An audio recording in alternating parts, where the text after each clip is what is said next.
పంచాంగ విజ్ఞానం. తిథులు. సూర్య చంద్రుల మధ్య దూరాన్ని తిథి అంటారు.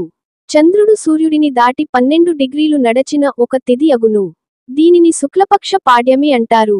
చంద్రుడు సూర్యుణ్ణి దాటి 180 డిగ్రీలు నడచిన దానిని శుక్లపక్ష పాడ్యమి అంటారు. శుక్లపక్ష పద్యమి నుండి పౌర్ణమి వరకు, చంద్రుడు సూర్యుణ్ణి దాటి 180 డిగ్రీల వరకు ఉన్నంతకాలం శుక్లపక్షం. చంద్రుడు సూర్యుణ్ణి దాటి 180 డిగ్రీలు నుండి 360 డిగ్రీల వరకు నడుచు కాలం కృష్ణపక్షం అగును. ఒక నెలలో శుక్లపక్షం, కృష్ణపక్షం అను 2 భాగాలుగా చేయబడింది. శుక్లపక్షంలో 15 తిథులు, కృష్ణపక్షంలో 15 తిథులు ఉంటాయి. శుక్లపక్షంలో 15 తిథి పూర్ణిమ, కృష్ణపక్షంలో 15వ తిథి అమావాస్య. నందతిథులు అనగా పాడ్యమి, షష్ఠి, ఏకాదశి తిథులను నంద తిథులు అంటారు. నంద తిథులు ఆనందాన్ని కలిగిస్తాయి. శిల్పం, యజ్ఞ యాగాది కర్మలకు, వివాహానికి, ప్రయాణానికి, కొత్త వస్త్రాభరణములకు, వైద్యం, మంత్ర విద్యలు నేర్చుకొనుటకు నంద తిథులు పనికి వస్తాయి. భద్ర తిథులు అనగా విద్య, సప్తమి, ద్వాదశి తిథులను భద్ర తిథులు అంటారు.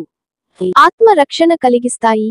వాస్తు కర్మలకు, యాత్రలకు, ఉపనయనమునకు, పూజలకు, విద్యాభ్యాసమునకు, వాహనముల అధిరోహణకు, సంగీతం, ఆహార సేకరణకు భద్ర తిథులు మంచివి.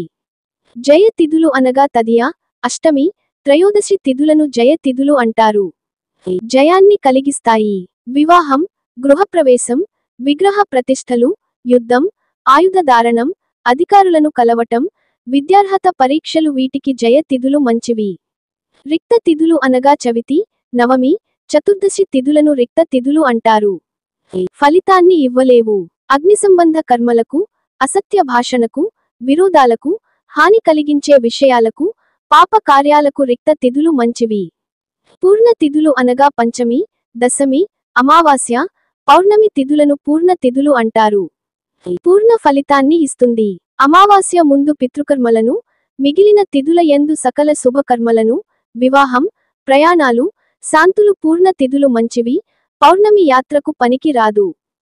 సిద్ధ తిథులు అనగా శుక్రవారంతో కూడిన నంద తిథులు, శనివారంతో కూడిన రిక్త తిథులు, గురువారంతో కూడిన పూర్ణ తిథులు, సిద్ధ తిథులు అనబడును.